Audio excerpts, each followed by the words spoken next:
What's going on, guys? Welcome back to the Trank. So today I'm going to be showing how I make this one-of-a-kind hallway table whose journey started over 2 years ago when I got this neglected maple board. I sat on it for a year before finally thinking of a good design, and another year later I finally got around to making it. So I'm really excited to share it with you guys. I think you're going to enjoy it, so let's go ahead and dive into the video.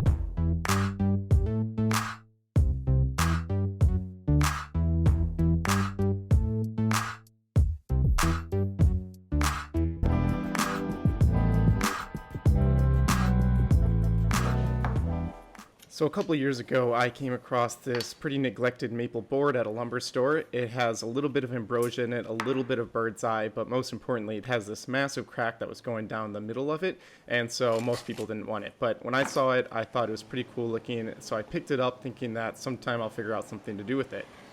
So immediately after getting it, I went ahead and stabilized that large crack because I didn't want to have that continue and end up, totally rendering the board useless. So I added some Dutchman joints or some butterfly keys to stabilize it.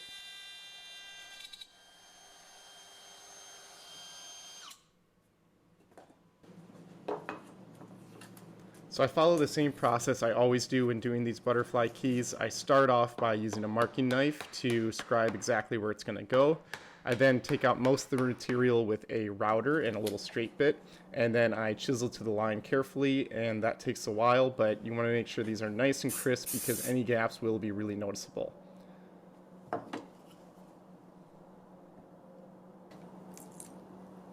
So I use a little bit of tape and CA glue to first adhere that when I'm marking out where it is, and then I remove that so I can better see the knife lines when I'm chiseling.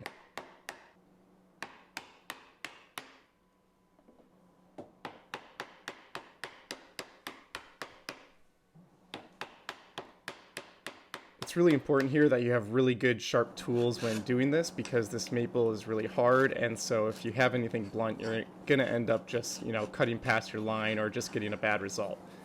Before gluing them in, I just put a little chamfer on the underside of the keys to help them press into place better.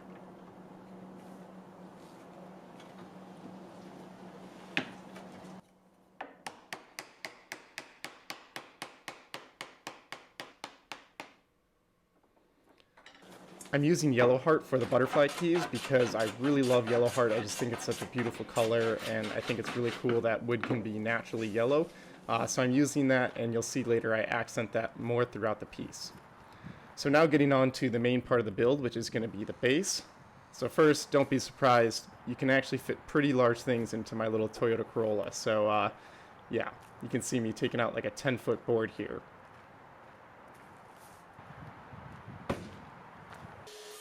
Anyway, the design came to me about a year after getting that board, so I kind of sat on the board for a long time and really just wasn't sure what I was going to do with it. I almost ended up just kind of scrapping it until one time I thought, with this long and narrow shape of the board, it could end up being really good for like a little hallway table or a little end table. So I ended up having a design kind of come to me one night, and I drew it and, got it written down so I would remember it, and then a year later, here we are in 2024, and I finally get around to actually building this thing.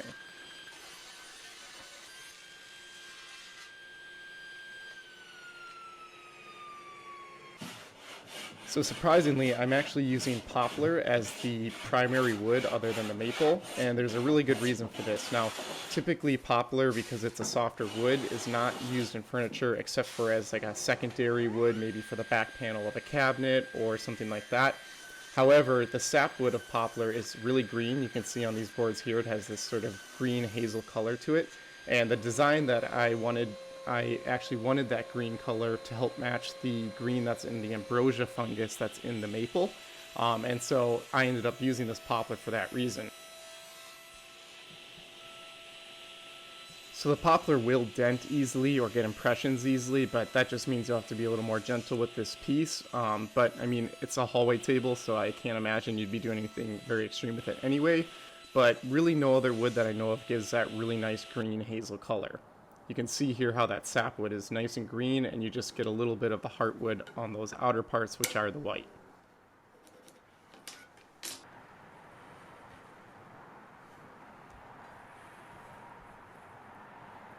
So I'm working on the 4 legs of the hallway table first, and here I'm just marking out the mortises, and there's going to be 2 mortises per leg to take the top stretchers and the side stretchers of the table.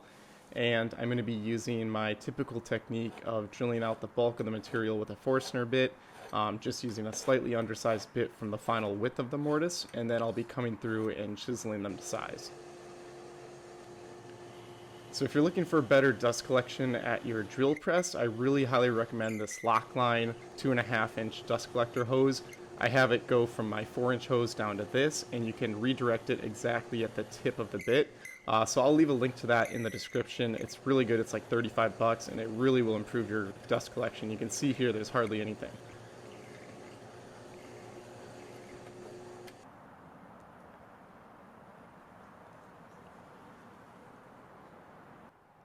So after drilling those all out, it's on to the chisel work, and this is just sort of a methodical process of going through and removing the bulk and then saving just like a 0.5 millimeter or so before going to your final scribe line. The corners need a little extra attention because you have those rounded corners, and obviously we need to get to a nice square corner. So I use a smaller chisel to help me get into those tight places.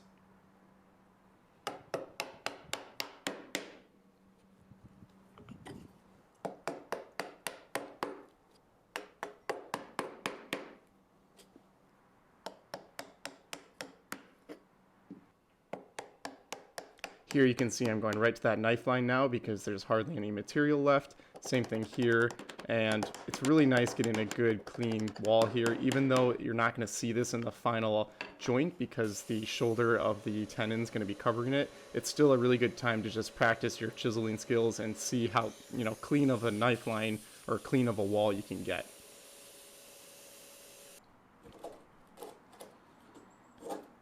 Most likely you'll find that you didn't chisel exactly at 90 degrees, so you might have to come in like this and just pare down a little bit to just give you a nice straight wall. I sometimes use a really small little square just to check that I'm going in exactly vertical. And you can see we're right there at 0.375, 3/8 of an inch, which is the width on the plans for these mortises, so spot on.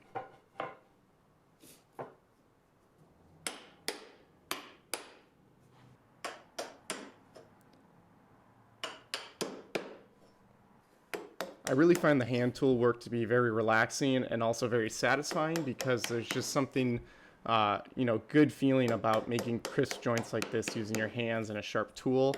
And, during this process, I really only touch up the tools maybe once or twice, especially these smaller chisels because I'm doing a lot of this sort of prying to get all that material out. So they'll sometimes dull up a little quicker, but overall it's a very relaxing process, and I just turn on some classical music and go to work.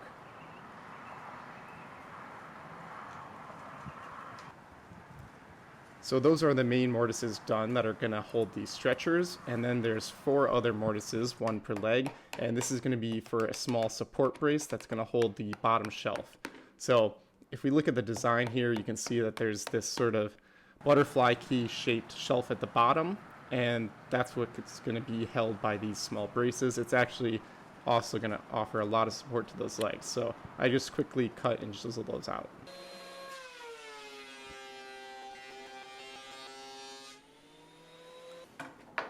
Okay, so with those complete, I can get on to working on those stretchers. So I get some material milled down, again using the poplar, and then I can get those ripped to width over at the table saw. Now this is to really fit, the base is catered to fit the top, and so the top is pretty narrow, so therefore the depth of this hallway table is pretty narrow, so these side stretchers are really pretty short, but that's just how it's going to be. But you'll see in the final pictures that the shape and geometry really turned out quite nice. So I'm cutting tenons here at the table saw, just using my regular blade and repeated cuts with a stop block to make those shoulders, and I just find this a quick and easy way to make tenons, and I think the result is really nice.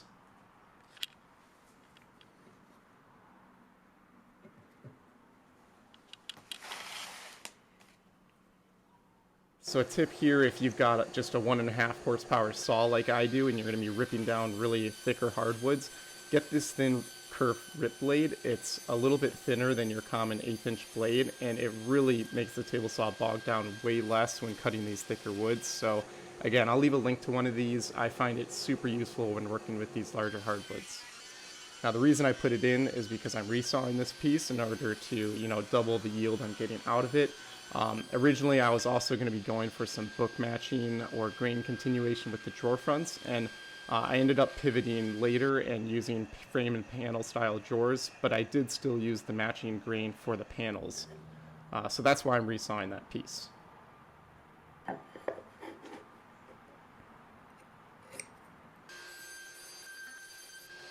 So I carefully lay out the exact width of these boards now that they're kind of milled and cut down roughly to size, and then I can get those ripped and start working on the recesses for the drawer fronts. So in order to place these and locate them correctly, I'm using a laser cut template that I cut out, and specifically here it's got these lines that are going to hold little dividers that hold the drawer slides, and so it's really nice to just have this template I can attach and just transfer all the lines quickly.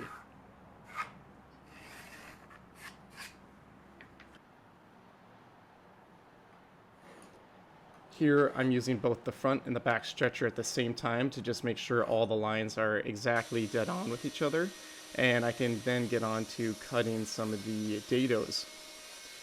So I'm using repeated cuts with the router here, and I have a separate video, I'll leave a link here, on how to really precisely set up the placement of your router for dados like this using a V-bit. It's a pretty unique technique and it works really well. And then you can see the center one here is a sliding dovetail, so I use a straight bit to hog out the material and then finish up with the dovetail bit. These dados just need a little bit of cleanup in the corners to give them a nice square bottom. So now I'm just cutting the tenon on this front stretcher here. You can see this front stretcher is really all sapwood, which is what I was going for, because again in the drawing I envisioned this sort of green primary color, and so that piece worked perfectly for that. And again, just cutting this out at the table saw, and I draw the piece over the blade like that in order to get rid of any ridges that are formed by the alternating tooth bevel of the blade. Then I can flip the board onto its edge and cut out the cheeks, and it's really easy to do it, and again drawing it over the blade just to smooth it out.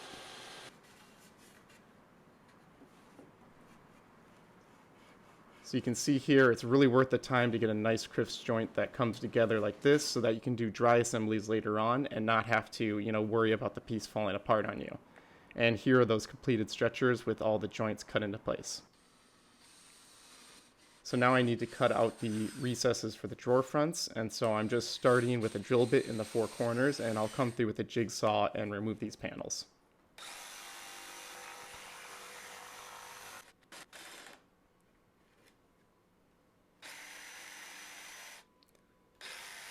I have to say, I recently switched from a Ryobi jigsaw to this cordless, brushless DeWalt, and wow, is it an upgrade. The Ryobi one made me really hate using jigsaws. Now I only somewhat dislike using them. I get a lot cleaner result with the jigsaw from DeWalt. I can then attach that laser cut template back on and use a flush trim bit at the router table to cut to the final line.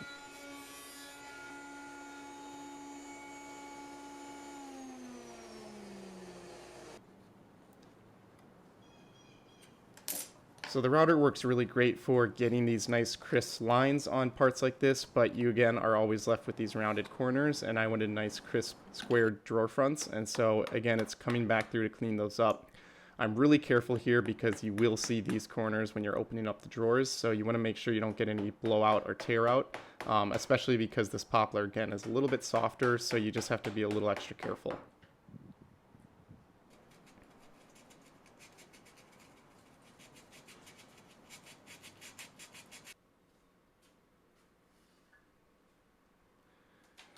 And now brushing off some of the dust on the jointer to make some of the more parts. These are going to be for the braces for those legs. Again, that's going to hold that lower shelf into place. And it's just cheaper and more economical to get this thicker stock when you're doing these pieces, and then resawing pieces down to the thickness you need, or just milling them at the planer. So I go ahead and get these cut down, ripped to the width on the table saw, and then cut to length on the crosscut saw.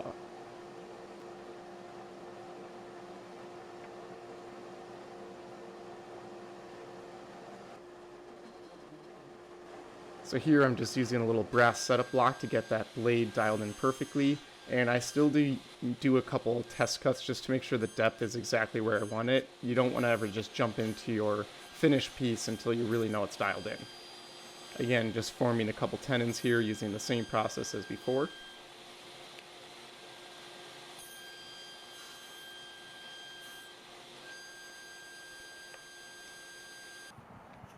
And then I lay out this large rectangular mortise, which is going to take the large tenon from the bottom shelf. So it's actually sort of a breadboard style connection. You'll see that here, and then I'm going to be not draw boring, but just doweling into place the breadboard ends.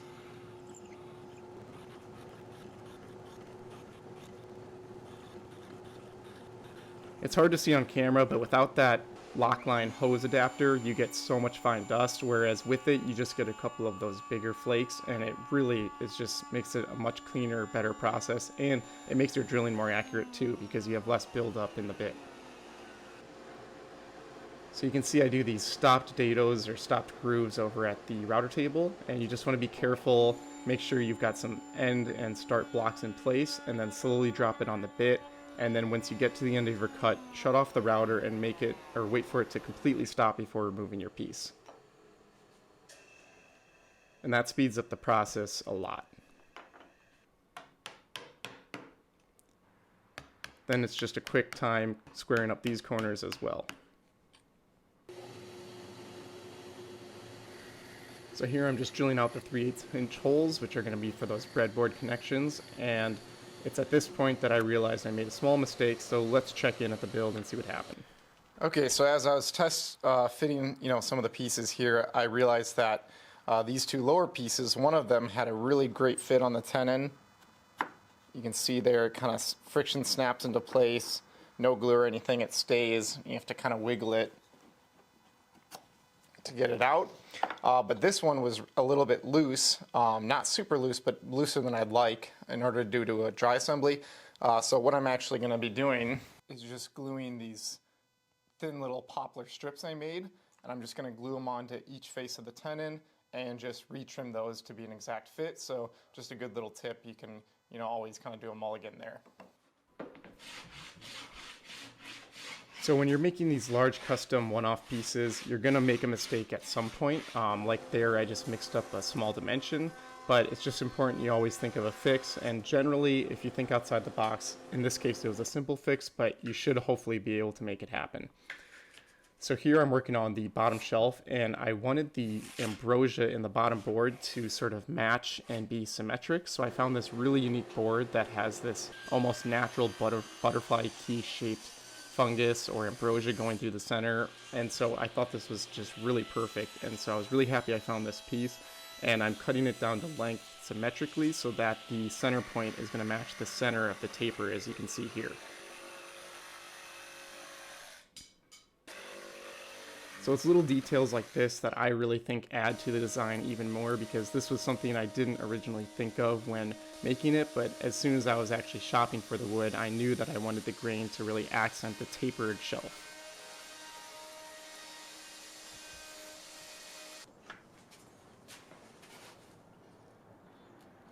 So I use a flush trim bit and use a laser cut template to add those tapers, and then with the tenons cut, I just chamfer the corners and work on the test fit.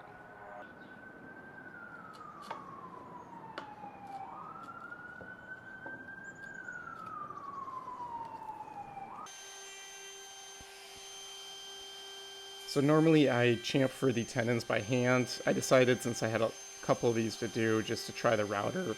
It's a little tricky because you don't have much reference area for your base, but because it's such a small cut with the router, it's really not dangerous at all to kind of just hover it over and make the cut. So here you can see me testing one of those side stretchers, and it's a little tight, so I use my block rabbiting plane to make those just a slightly bit thinner. This is from Lee Nielsen, and the blade goes all the way to the side of the plane so you can get right into those corners, and you can see it really helps dial in the joints.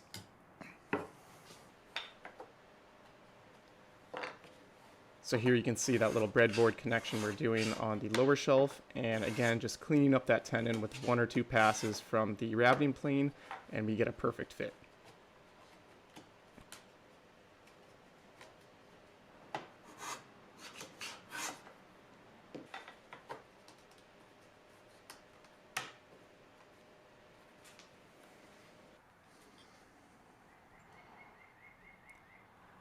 So I recently switched and started using the Wobi camera jig. If you haven't seen him on YouTube, he's got some really great videos, and he makes this really awesome camera jig that I finally implemented in my shop. So I'm able to get these close-ups way better. So going forward, you'll be seeing a lot better angles in my videos, and hopefully you guys enjoy that. And shout out to Wobi for designing and making this awesome jig.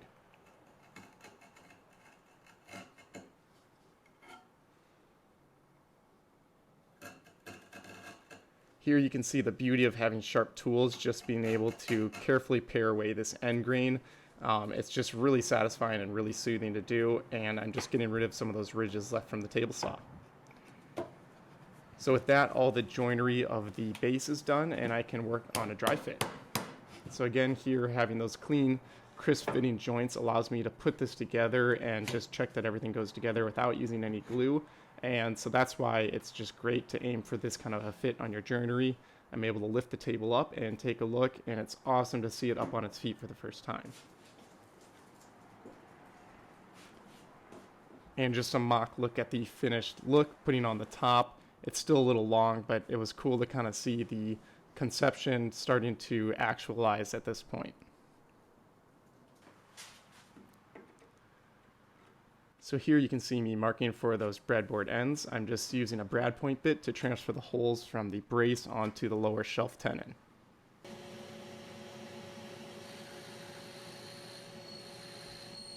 And then at the drill press, I'm using a matching, actually it's slightly oversized from 3/8 inch, and so I'm probably using 7/16, just to give that, again, a little bit room for the wood to move.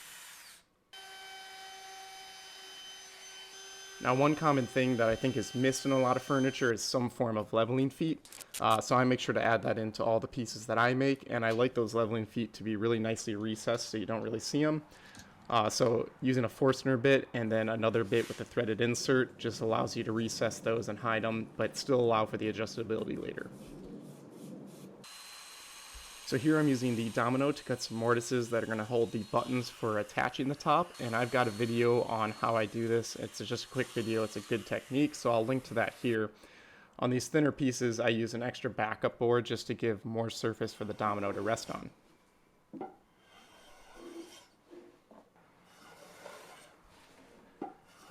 I'm not doing any major round over or chamfer, but I am just getting rid of those sharp edges on the legs and on all the stretchers just to make sure it's nice and easy to handle and that those corners don't easily chip or get dented.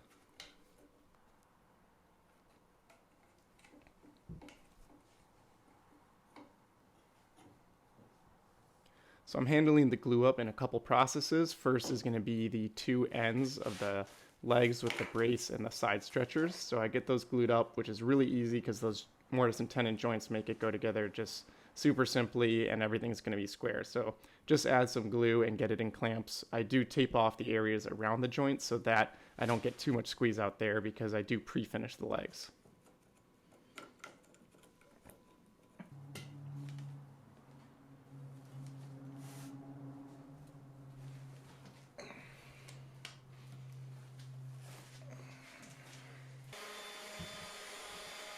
While those are drying, I can work on sanding the front and back stretchers and the lower shelf. Now this lower shelf was a little tricky to add the chamfer to because it comes to that point in the center, so I just use a block plane to do that by hand. So this was in the spring that I was making this, and we got some, ups and downs in terms of the weather here. So I've learned my lesson in the past not to use wood glue outside when it's, in the 30s, 40s. So I actually brought this inside for the glue up at this point and just did it inside.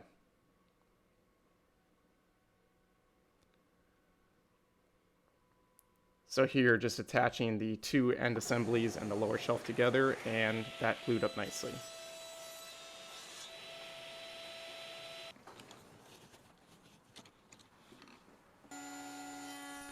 So with the main body glued together, I can work on the dividers that are going to reinforce the top, as well as add spots for the drawer slides to go on. So that center one, as shown earlier, has that sliding dovetail. So I cut the matching dovetail on the panel on the router table and just dial in that fit until it's just going in nice and snug.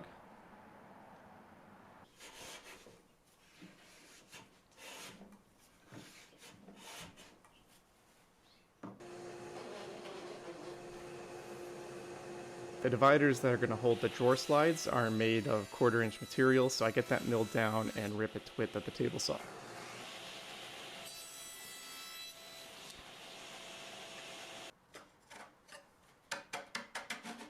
So you can see here how these just slide into place on each side of the drawer fronts, and that's going to be what holds the drawer slides.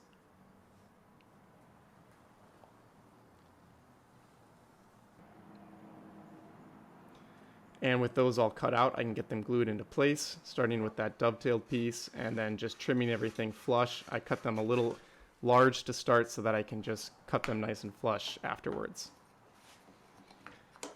From there, I can get on to one of my least favorite parts of any build, which is working on the drawer slides. It's not that it's hard, it's just a little bit time consuming and tedious to get it all right. I find that if I'm not meticulous with how I lay everything out, then things won't come out even. So it's just a process of slowly laying things out. I use an awl to, mark exactly where these holes go, and use a drill press with a brad point bit. I want everything to be nice and aligned so that nothing's racking or coming out of square.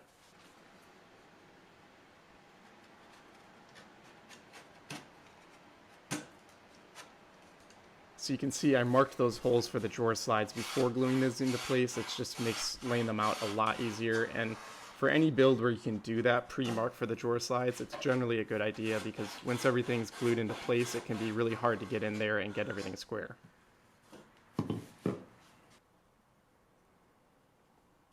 So those are all glued in and the joints are nice and crisp, and it's good to have that part done. Because the supports for these drawer slides are so thin, not something I thought about when I designed this, you actually don't have a lot of material to screw into. So instead I just got these small number 6 machine screws and a matching nut and just bolted them into place. And this worked fine, and it's actually really strong. It was hard to find drawer slides that were 6 inches in length. Most are longer, and these ones unfortunately were a little lower quality than I was hoping. So if anyone has good recommendations on high quality smaller ones, be sure to let me know. So I'm always trying to try out new techniques, so I decided to try these drawer locking bits on the router table to make the joints for the drawers. And again, I don't know how well this process is going to work, but I just wanted to learn how to use this technique, and if it works well, then I have it in the arsenal for future projects. So the thing that I found tricky about this is the setup. It just takes a while to get it so the joints come together cleanly. I did put this little jig together that really helps me guide the material. You can see you've got to run the board through on its end or on the short side. And so I actually made this piece where it just fits in with a friction fit, and it gives me a lot more reference on the fence. If you want to see a separate video on this and how to use this drill or router bit in general, leave a comment below and I'll be sure to make a video.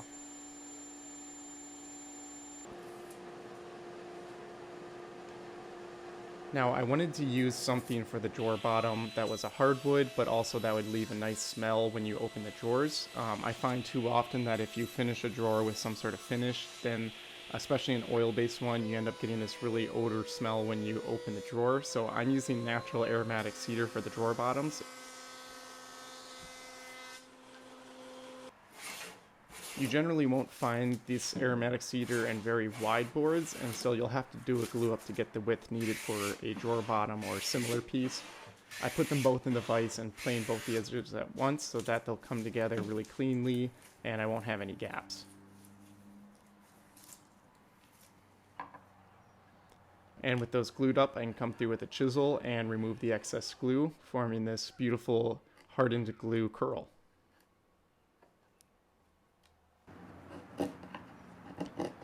I use one of my cheaper chisels for this, as the hard glue dulls it really quickly and can kind of blunt the end, so I don't use my really fine ones to remove that.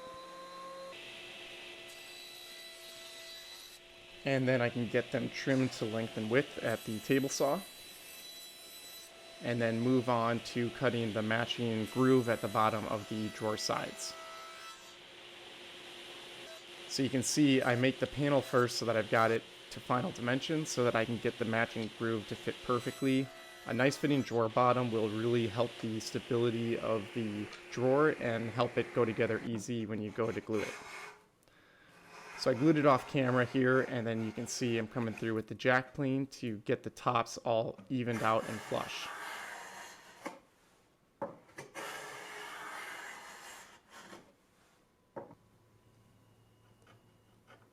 You can see a little bit of glue squeeze out here from the locking joint, and again coming through with a chisel just to clean that up.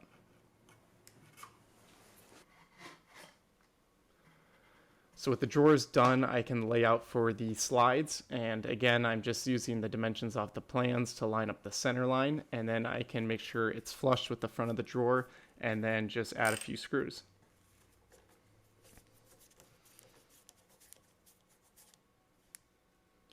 If you guys are enjoying this build and enjoying the improved video shots, be sure to leave a comment, and more importantly, if you subscribe to my channel, it'll really help my channel grow. I've got a lot of great content coming, and so be sure to subscribe, and thanks for watching as always.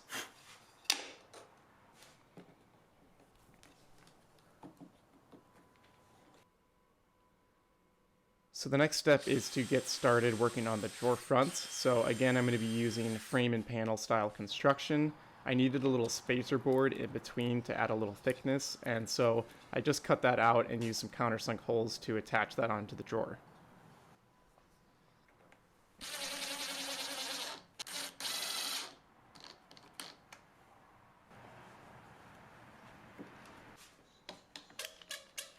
I want to make sure I have nice even clamping pressure so that it goes together flush, and then I can come through with the jack plane and get the bottom trimmed to flush with the bottom.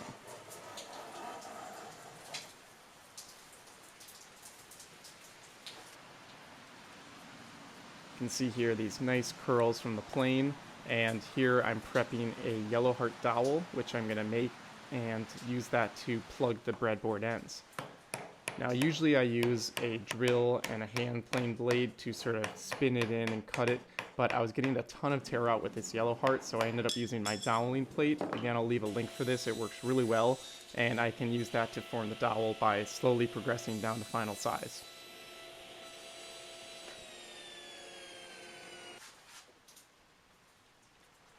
So it's a small detail that the yellow heart here is used for the dowels that was also used on the butterfly keys, and it's a small detail, but it's one that again just shows the one-off uniqueness of this piece, as a yellow heart dowel is not something you're going to commonly be able to buy, so it just adds that extra step of custom handmade to the build.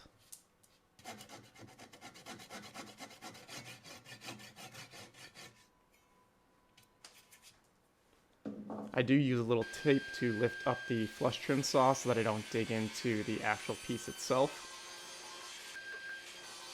And then it's back to the thin curved ripping blade to run these larger boards through. You can see I still have some binding. This large wood had a little bit of tension in it, so it was kind of getting stuck on the blade, so I had to take it out and rerun it through from the other side. And after resawing that, I run it through the planer, and this is going to be used to make the frame and panel construction for the drawer front.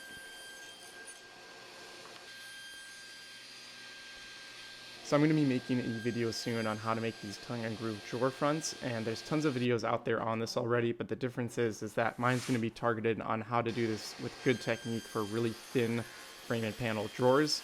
So typically, these are a lot smaller than you'd be typically using for a frame and panel drawer front or cabinet front, so it just makes the techniques a little trickier. So I've got a custom video coming out on that, and I think you guys will really like it, especially if you're into making jewelry boxes or other small things that incorporate small drawers.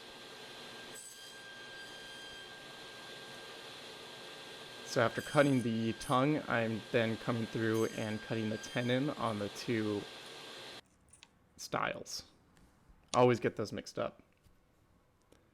And a dry fit, you can see it's going together really nicely, and then I can use that measurement to cut out the drawer fronts or the panels. And another technique here is you can see the tongue and groove are not centered, which is why I actually have to put this dado on the panel. And what that allows for is more material to screw into the drawer front. If you just did this centered on how thin a stock this is, you're going to have no material to attach these with. So again, that'll be coming up in the video I'm going to be releasing.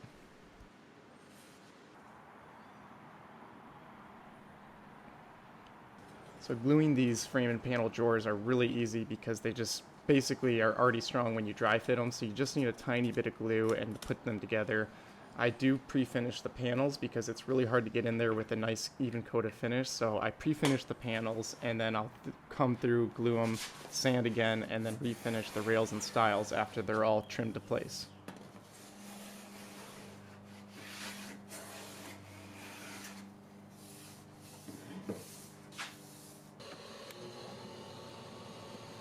So now I'm marking for where I'm going to attach the drawer fronts, and I'm using about 4 different screws because it's a really wide drawer front and I want to make sure that there's enough room for it to attach.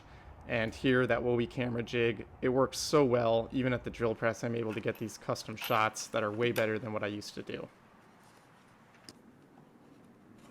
I couldn't find any appropriately sized screws, so I'm just using a couple washers to offset it a little bit to make sure I don't probe through the front of the drawers. That would be a pretty awful thing to have happen at this point.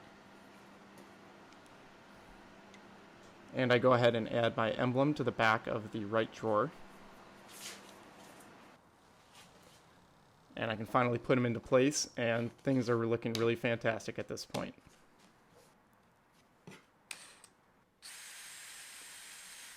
I use this little spacer to mark out for the drawer pull, which I'm just going to be using this small brass pull. It's really low profile. I would have liked something just slightly bigger, but this was the only thing I could find locally, but it still does the trick.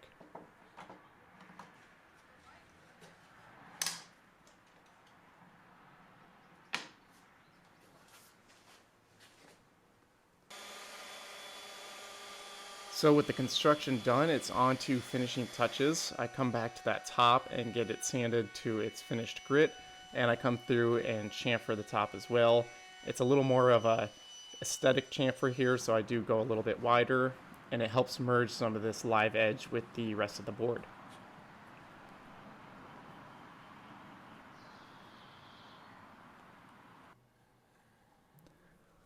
Finally, I can add my main emblem to the underside of the top, and I do it just on the overhang section here, so you'll still be able to see it in the finished piece if you get down and look from the bottom up. You'll see that in some of the final shots. And again, using yellow heart here, it's a custom laser cut emblem, and it's going to fit nicely into this mortise. Here you can really see that bird's eye. It is just such a unique thing in the grain, and that's one of the reasons I love bird's eye maple. And then coming through and wiping on some mineral spirits, you can really see the yellow heart pop there, and that'll look great once I put on a finish. Finally, it's the buttons for attaching the top. I'm again just making them out of poplar to match the rest of the build, and I can use the rabbiting plane to get the nice tight fit.